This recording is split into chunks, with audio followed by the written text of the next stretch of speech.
Hola, ¿qué tal? Es un gusto saludarlos. Me presento a nombre de Betina, de Claudia, de Christopher y de Valeria. Hoy les vamos a hablar del tema Entre sombras y memorias. Este podcast va dirigido a todas las personas que han tenido una pérdida de algún ser querido a lo largo de la vida, en el cual vamos a hablar de la crisis, el estrés postraumático, el trauma y la resiliencia. Haciendo un poquito una introducción a todo esto, una crisis es un estado temporal de trastorno y desorganización caracterizado básicamente por una incapacidad de la persona para mejorar emocionalmente y conceptualmente situaciones en particulares. Concepto de crisis: problemas, oportunidad, crecimiento y desarrollo.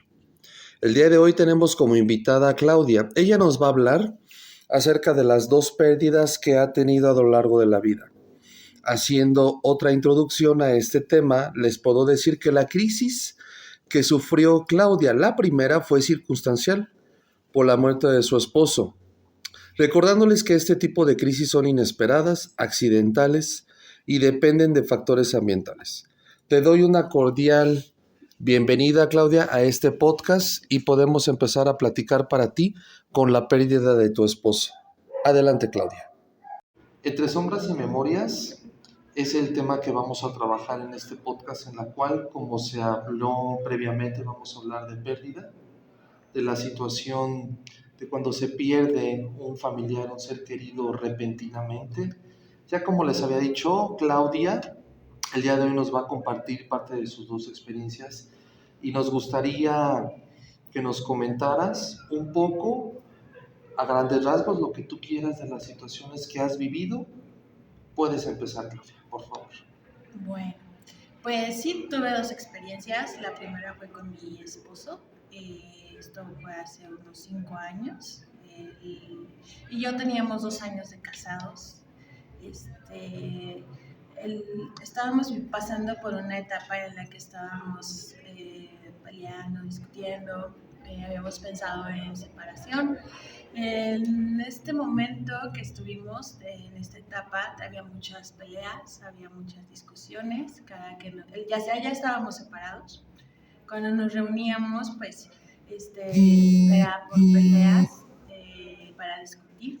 Entonces, en una de estas situaciones, él y yo que estábamos hablando, me, nos dimos a la oportunidad de quedarnos en casa juntos, platicar, intentar hacer otra vez las cosas. Haciendo un pequeño paréntesis, Claudia, ¿llegó a haber violencia? ¿Te No, llegó a golpear no, físicamente? nunca hubo violencia Ni- física, ¿Correcto? no hubo nada de eso. Em, Esta parte de él siempre fue una buena persona conmigo, nunca, nunca, Correcto. nunca hubo nada. Entonces, esta noche que se queda, bueno, más bien fue día, este día que se queda conmigo, él por alguna situación empieza a tomar desde muy temprano, se dio cuenta, bueno, nos dimos cuenta que no había como salvar la relación. Entonces él empieza a tomar, empieza a querer chantajearme con situaciones de que tomaba medicamento él controlado para un dolor de columna.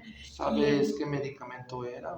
Sí, era para clonazepam, para disminuir el dolor, eran muy fuertes, entonces Claro. y lo tenía controlado. Entonces él tomaba a veces hasta dosis más de las que le habían recetado. Y esta situación pues a mí se me hace extraña. En este día en concreto, él empezó a tomar porque ya habíamos definido definitivamente que no íbamos a continuar.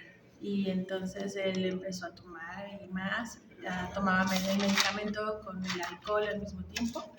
Y entonces me decía que pues si no seguíamos, pues él se iba a matar. Entonces yo pues la verdad es que lo único que traté fue de controlarlo, de decirle que pues estuviera bien, que íbamos a hablar cuando ya se le pasara. Yo lo llegué a ver mal, pero pensé que era una clase, pues un tipo de emborrachamiento nada más así. natural y lo acosté a dormir. Yo pensé que al siguiente día ya iba a despertar bien. ¿A qué hora más o menos, Claudia, lo acostaste? Porque sabemos, como nos lo estás diciendo, que estaba ya muy alcoholizado, perdón. ¿Cómo a qué hora lo acuestas a él? Pues alrededor de las 5 de la tarde. Alrededor de las 5 de la tarde, porque él empezó a tomar yo creo que como a las 10 de la mañana. Y pues a las 5 yo lo acuesto a dormir. No lo quise mandar a su casa en ese estado, entonces yo decidí que se quedara, que se le pasara ahí el estado alcohólico. Y pues en ese momento yo me acuesto también y pues no sé, quiero tomar una siesta junto a él y ya me quedé dormida, o sea, me quedé dormida a su lado y desperté alrededor de las 9 de la noche. Entonces durante ese tiempo yo no me di cuenta y yo creo que fue cuando pasó ese suceso lamentable de que él fallece. Cuando estábamos dormidos y cuando yo despierto a las 9 de la noche me doy cuenta que él ¿Cómo te das cuenta? O sea, al dormir a tu lado, eh, lo mueves, te paras.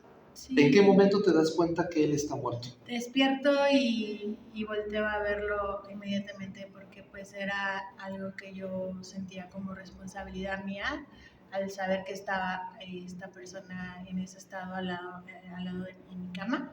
Entonces volteo a verlo inmediatamente, veo su estómago, presiento yo que algo está mal al no verle movimiento en su cuerpo y pues sí quiero ver su cuerpo, lo muevo y todo y está totalmente inerte, o sea, no hay ninguna erección, ninguna. Ahora vamos a ver la otra parte en la cual tú qué haces, cuál es la reacción de Claudia, qué es lo primero que hace al ver a esta persona con la que tenía una relación afectiva inerte en la cama. Adelante, Claudia. Bueno, pues después de que me doy cuenta que él no responde a ninguna estimulación, nada de mi parte, salgo corriendo de mi habitación. Yo en ese momento estaba viviendo en casa de mi mamá con mi abuelita y pues les hablo y les digo de la manera más natural y fresca que me parecía que mi esposo estaba muerto. Entonces yo no reaccioné en ese momento ni alterada, ni llorando, ni gritando, ni nada. Todo lo tomé como tranquilo, en el sentido de que pues, no sabía yo que eso estaba pasando, que era verdad. Mi mamá y mi abuelita me sugieren hablarle a la ambulancia, hablo a la ambulancia y mientras estoy esperando la ambulancia, los de el 911 que son me empiezan a asesorar para darle primeros auxilios ¿Y a tú mi lo esposo haces? y yo lo hago durante una hora más o menos. Todo el tiempo estuve ahí, ya empecé como a asustarme porque no quería que él muriera, no quería yo que él de verdad estuviera pasando eso. Y entonces, pues le doy durante una hora primeros auxilios a mi esposo hasta ¿Y que su ya... cuerpo cómo estaba? ¿En qué situación? ¿Estaba rígido? ¿Estaba frío? No, él todavía estaba tibio. Estaba tibio y yo tenía la esperanza de que él pudiera reaccionar. Cuando empiezo a darle los primeros auxilios, yo pensé que iba a reaccionar porque todavía estaba tibio, estaba blandito, no se veía, no se sentía rigidez, no se sentía nada. Yo creo que acababa de morir apenas, de perder el sentido o algo. Entonces, cuando llega la ambulancia, yo estoy durante esa hora intentando que él pudiera reaccionar. Eh, Estaba muy concentrada en eso y mi reacción ahí nada más era que él pudiera respirar, que él pudiera abrir los ojos. No pensaba yo en otra cosa. Claudia, ¿tú llorabas? ¿Estabas nerviosa? ¿En algún momento te desesperaste, te angustiaste? ¿Qué pasó en esos momentos? A lo mejor durante le dabas el RCP o mientras que llegaba tu mamá y tu abuelita, ¿qué pasaba por tu mente? ¿Cómo te encontrabas en ese momento emocionalmente? Pues estaba primero con la esperanza de que él reaccionara. Tenía mucha esperanza. Después de que pasaron 20, media hora, yo sabía ya que era demasiado tiempo sin que él reaccionara. Y fue cuando me puse nerviosa y empecé a llorar. Y fue cuando perdí totalmente las esperanzas. Aunque yo siguiera dándole a él primeros auxilios, yo sabía ya que ya era demasiado tarde porque en ese transcurso de esa hora empecé a ver su cuerpo, cómo cambiaba el estado, ya estaba con la boca morada, ya estaba sacando espuma por la boca, ya estaba con la sangre por los oídos. Ya para esta etapa, Claudia empieza a experimentar realmente lo que es la crisis, al darse cuenta que el cuerpo ya estaba inerte, el color de sus labios, el que ya empezaba a entumirse y que obviamente ya estaba perdiendo toda la esperanza de que él pudiera estar con ella. Entró en pánico en lo que todavía faltaba para que llegara la ambulancia y para que le dieran los servicios necesarios. Vamos a seguir viendo en la segunda parte de este podcast qué es lo que sigue que nos pueda regalar Claudia acerca de esta experiencia y vamos a vernos más adelante. Gracias. Ahora vamos a ver la parte 2, en la cual vamos a ver el estrés postraumático. Esto le corresponde a mi compañera Betina. Te doy. Empezamos con la parte 2. Claudia, ¿tú sabes qué es el trastorno por estrés postraumático? No. El estrés postraumático sucede después de experimentar un evento inesperado y traumático, como por ejemplo una agresión sexual, un accidente grave o desastres naturales. Algunos de estos síntomas, Claudia, incluyen reviviscencias de eventos traumáticos, evitación de lugares, objetos, situaciones relacionados con el evento, hipervigilancia y reactividad excesiva, cambios de la percepción, memoria y emociones, dificultad para concentrarte y para dormir. La pregunta para ti, Claudia, es durante estos sucesos que viviste y que nos quedamos en la parte en la cual tu esposo estaba muerto, inerte y le dabas RCP, ¿qué consecuencias o qué situaciones has vivido o viviste de estrés postraumático? ¿Nos puedes compartir a la compañera, a tu servidor y a todo el foro, por favor?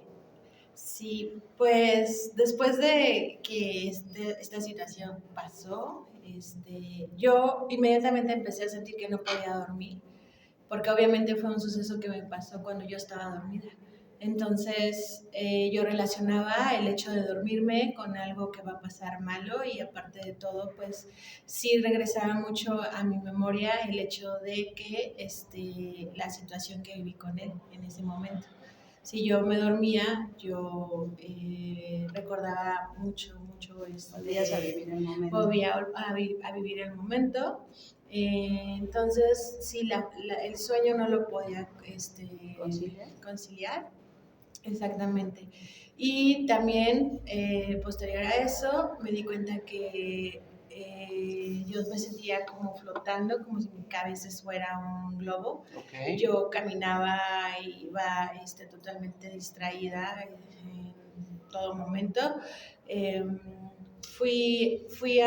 De hecho, fui al médico y me dijo que me diagnosticó depresión severa, postraumática. Me dio medicamento para dormir, nada más. Y pues fue lo que llegué a presentar de síntomas después de la situación, del evento que ocurrió. ¿Y cuánto tiempo viviste todos estos síntomas? Esos síntomas fueron los primeros del estrés postraumático, sí. Y fueron 3 meses más o menos. 3 meses. 3 meses. Después de esos 3 meses, ¿tú solita te tranquilizaste? ¿Fue bajo medicamento? ¿Fuiste con terapia? ¿O cómo pudiste salir de No de esta fui crisis? con terapia. Quise tener yo una resiliencia por mí misma.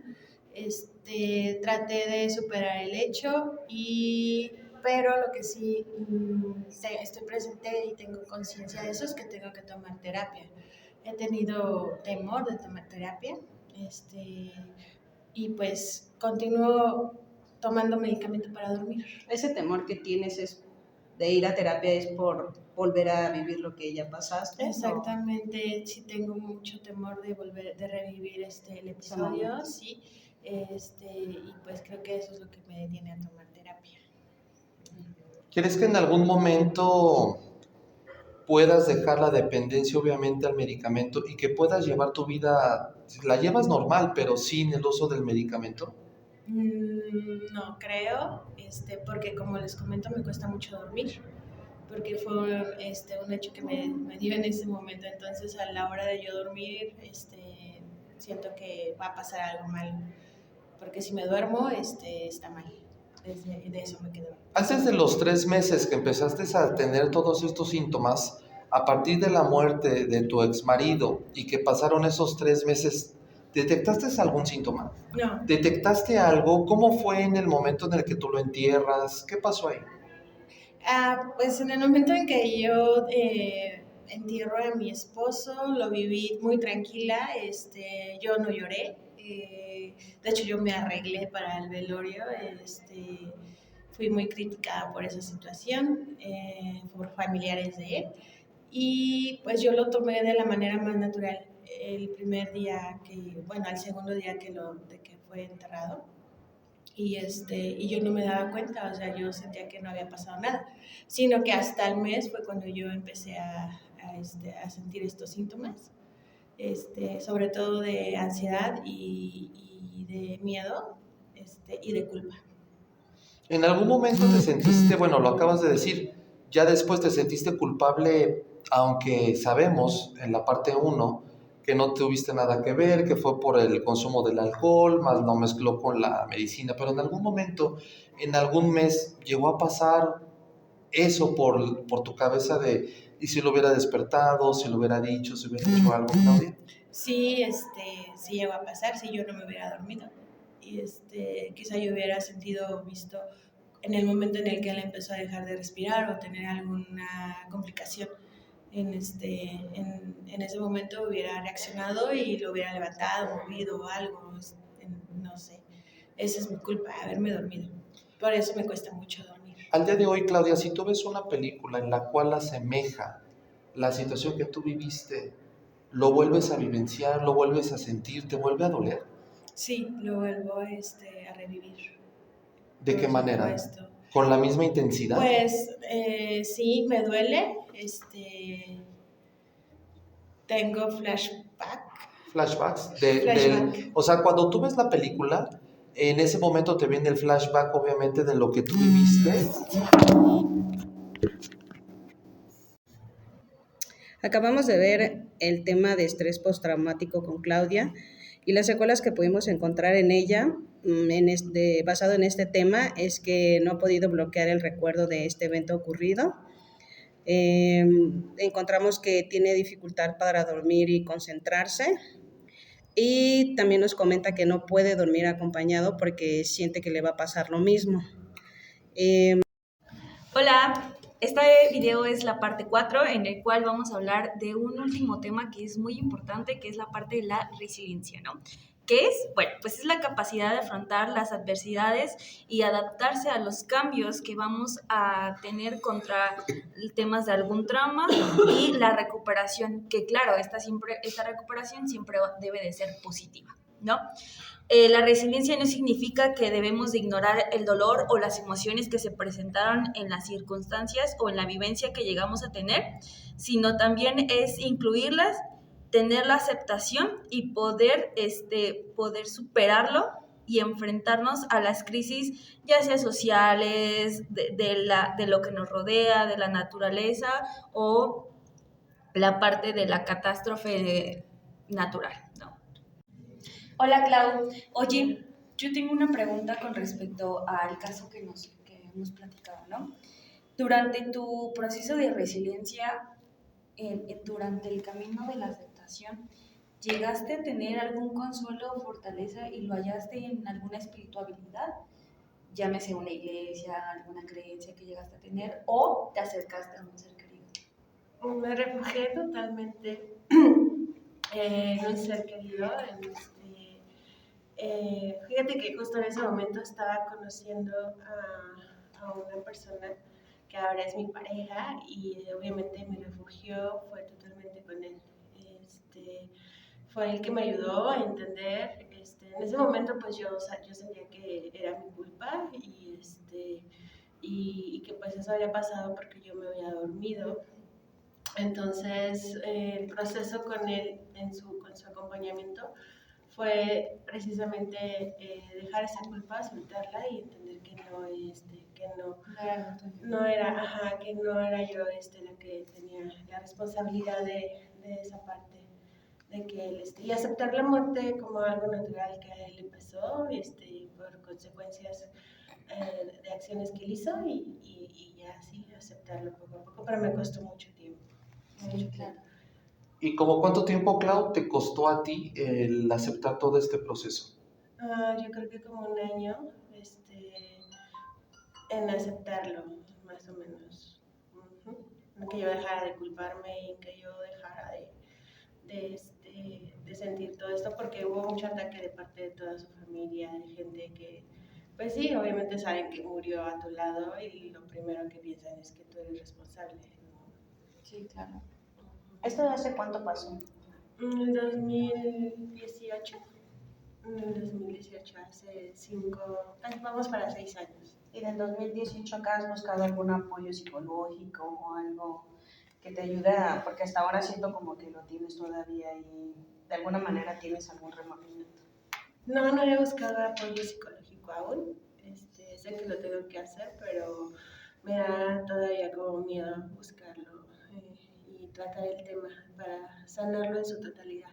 O sea, sé que va a ser una catarsis muy fuerte, entonces no lo he intentado todavía, pero sé que lo voy a hacer en algún momento. Y pues eso ha sido parte de mi resiliencia, la parte de estar bien tranquila conmigo misma. Primero que nada entender que no fue mi culpa y seguir adelante con mi vida y no dejando que precisamente esos sentimientos de remordimiento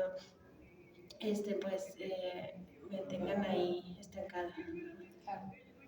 En algún momento, Clau, por la situación que se vivió, porque lo hemos escuchado previamente, tú llegaste a estar en una delegación, eh, te denunciaron. ¿Por qué? Te hago esta pregunta, ¿por qué? Porque de ahí para ver qué fortaleza tú tuviste, ¿cómo lo hiciste? Si tuviste que vivir esa situación tan amarga, ¿cómo le haces y cómo le hiciste en ese momento? Fíjate que no tuve ninguna experiencia así.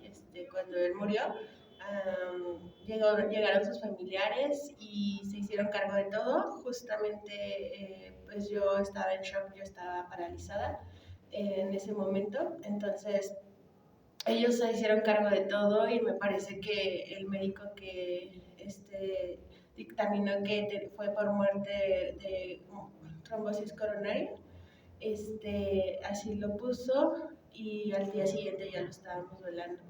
Entonces no hubo ninguna denuncia, no hubo ninguna nada que me llevara a ninguna investigación ni nada, porque los familiares no lo hicieron. Dejé todo en sus manos, a que ellos quisieran proceder como mejor vieran, pero no lo hicieron. Por ese lado creo que a mí me hubiera ayudado un poco más el que hubiera habido una investigación para que pues determinaran por qué murió, las causas reales y no solamente se quedaran en suposiciones, porque después ese fue el señalamiento de la familia. Al no tener ellos una respuesta, digamos que científica o avalada por algún médico que de verdad le hiciera una autopsia, pues a mí me empezaron a abordar ya con ataques, pero en redes y sociales, ¿no? De que yo lo había matado.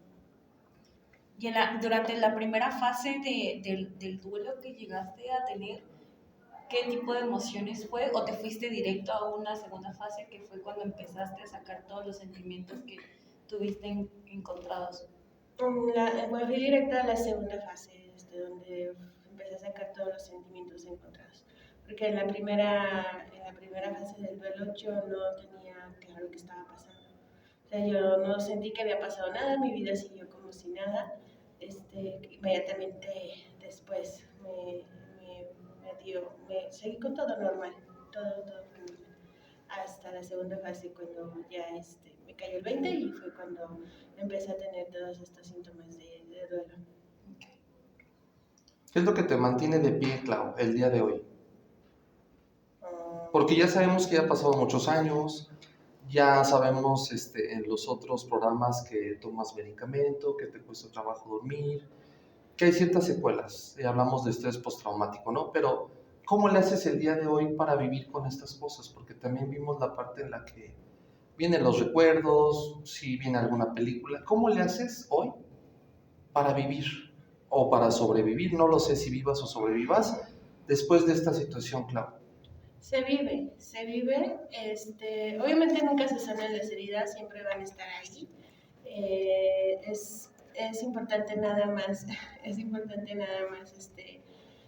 tratar de tener esta parte de resiliencia en donde, bueno, aunque tengas tus vivencias, recuerdos y memorias, pues seas fuerte ante ello y no te dejes vencer por eso para que vuelvas a recaer o vuelvas a hacerlo así. Entonces, pues yo me mantengo ocupada, sigo adelante con mi vida. Tengo a un hijo, tengo cosas que hacer, proyectos y metas, y es lo que más me ha ayudado para salir adelante y vivir con ese episodio que ya quedó ahí. A lo mejor es incómoda la pregunta que te voy a hacer, pero al día de hoy, ¿lo extrañas? No.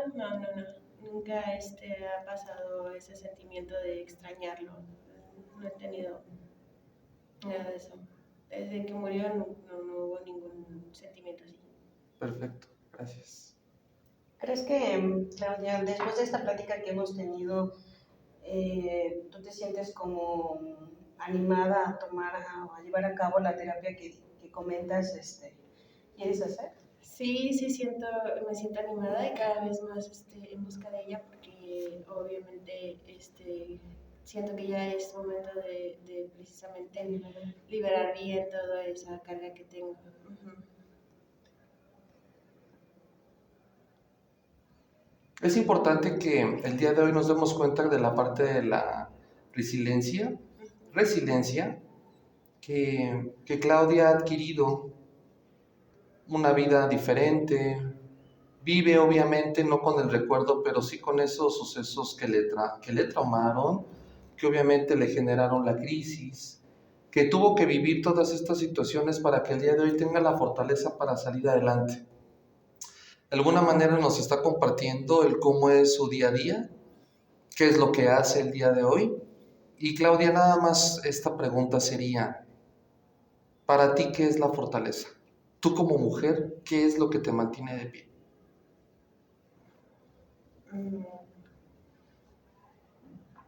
Pues, no sé.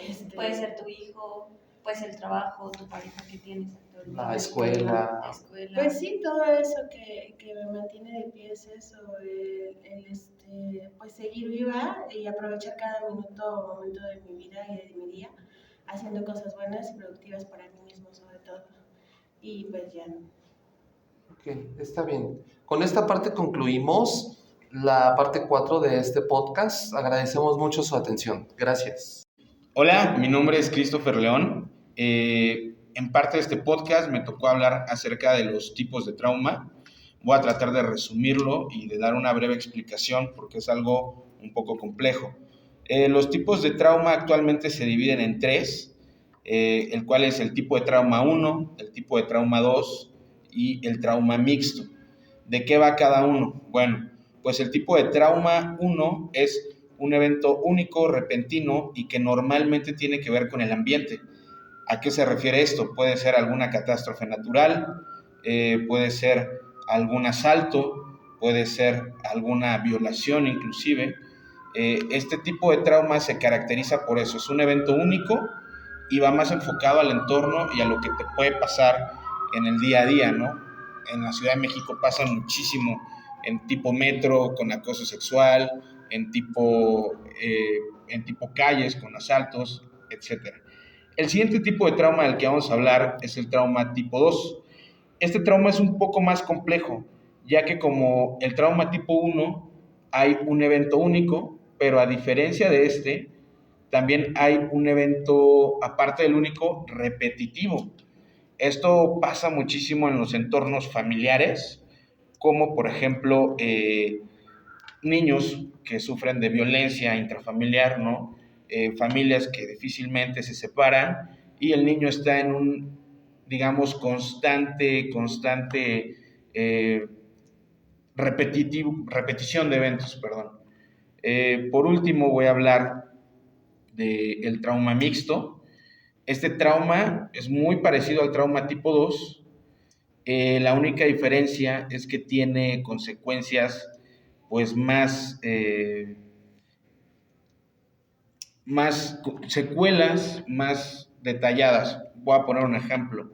Puede ser un evento único como la muerte o el fallecimiento de un familiar, pero este evento es tan poderoso que a la vez, cuando pasa, subsecuente deja secuelas en la persona y puede llegar a repetir diferentes tipos de crisis. Retomando el tema del trauma mixto, me gustaría preguntarte, este se caracteriza por ser un evento único, pero este evento es tan fuerte, pues que deja secuelas a largo plazo, en dado caso el fallecimiento de un familiar. ¿Tú has sentido en el transcurso de este tiempo algún tipo de secuelas que nos puedas explicar y un poquito ser más profunda en ese tema? Sí, las secuelas que he sentido han sido, no puedo conciliar el sueño si no es con medicamento. También no puedo dormir acompañada de otra persona. Es otra de las secuelas que he detectado a raíz de este acontecimiento tan fuerte. Ok, y Adelante, Cristo. pregunta, ¿estas secuelas han ido en aumento o han ido disminuyendo o se mantienen con la misma intensidad? Han ido disminuyendo. He trabajado en ellas. Tomaba medicamento para dormir anteriormente, pero he tratado de reducirlo y hasta quiero llegar al grado de no tomarlo. Y pues también he intentado dormir acompañada con otra persona para poder superar y disminuir esa secuela que dejó en mí. Ok, regresando un poquito al tema del evento, cuéntame, ¿sufriste algún tipo de depresión o cómo viviste todo este shock? ¿Presión? Depresión. Depresión. ¿Qué síntomas tuviste de depresión, si los detectaste? Sí, tuve depresión severa. Yo estaba como ida en los primeros meses y solamente actuaba y vivía sin sentido. Estaba como así flotando. Ajá, en automático. O sea, así como que perdiste la noción del tiempo, de tu Sí, realidad. Sí, estuve metida en casa, no perdí el apetito, sí, hacía todo, ¿no? Me bañaba, comía, hacía ejercicio y todo, pero realmente yo no estaba así como que concentrada bien en todo lo que tenía que hacer. Entonces salí del trabajo por un mes y así estuve. Este tipo de trauma también se caracteriza por el tema de que puede ser por medio de un color, una forma, por medio del olfato. Algo cuando, por ejemplo, estabas en tu casa o cuando ya era la noche para ir a dormir, algo te recordaba hacia él. No había nada que me recordara hacia él en las noches al ir a dormir. Nada en absoluto. Nada lo detonaba como la parte de que no pudieras como conciliar el sueño.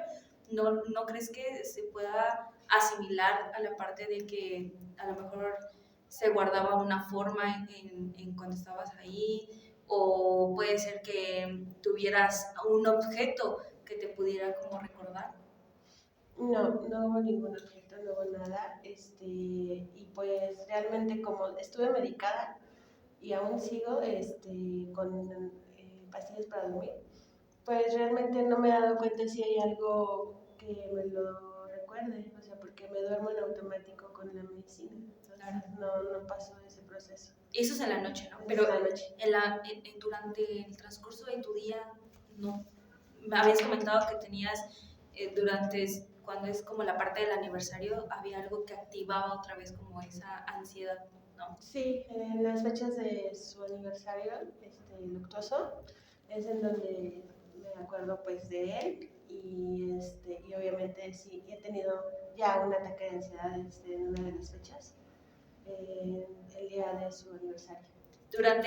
¿Es en todas las fechas o solamente Solamente fue ese año. ¿Y detectaste qué fue lo que lo detonó? Sí, el recuerdo de él, y pensar todo el día en que ese día había sido el que él había muerto. Okay. Ujú. ¿Qué hiciste con sus cosas personales?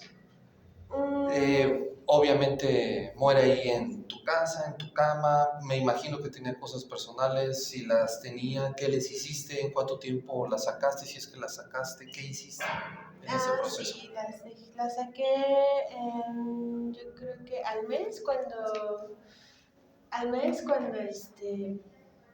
pasé de estar en esta percepción de que estaba como ida y que me empecé a dar cuenta de que pues él ya no estaba aquí, entonces yo saqué sus pertenencias, las tiré a la basura, todo lo me deshice de ello y pues a la fecha yo todavía conservo las cenizas de él en mi casa conmigo, entonces pero eso es porque él tenía el deseo de que fuera tiradas al mar, cenizas, en algún momento lo platicamos, y entonces se atravesó la pandemia y así más cosas, no me he dado la tarea de viajar para hacer esa última petición que tenía, y al final creo que también me da miedo ir sola a hacerlo, entonces no.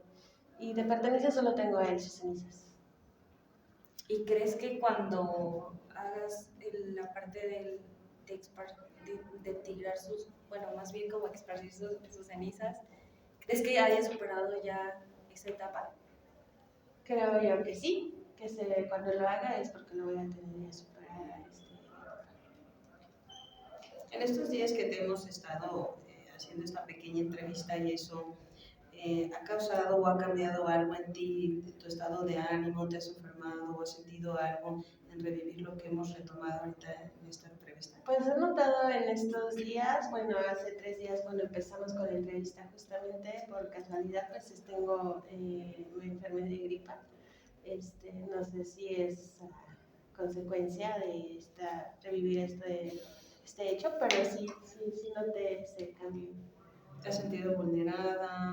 ¿Lo has estado soñando, percibiendo nuevamente el miedo en lo que hemos estado reviviendo en esa entrevista? No, en ese sentido no. En ese sentido no, estoy tranquila. Yo tengo una pregunta, volviendo al tema del trauma mixto y de las secuelas que me has contado, como la falta de sueño, ¿no? El tener que tomar eh, diferentes medicamentos para poder dormir. ¿Consideras que esto se debe a que cuando tienes tiempo de reflexionar y cuando tienes tiempo de pensar y no estás ocupada en tu día a día, viene algún brote de recuerdos, de emociones, de panoramas de esta persona?